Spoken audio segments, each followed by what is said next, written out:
Hello friends! So here I have a USB external stereo sound adapter by Ugreen.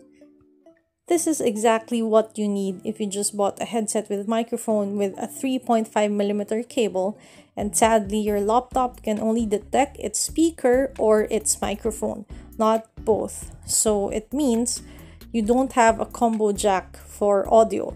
So all you need is this external sound adapter. So let's open it up first.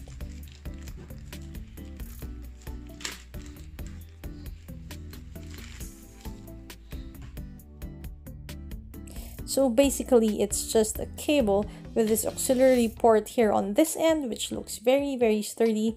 And on the other end, of course, we have here a USB Type A for you to plug and play onto your laptop. So there you have it. If you have any more questions, feel free to comment below and I'll try my best to answer them.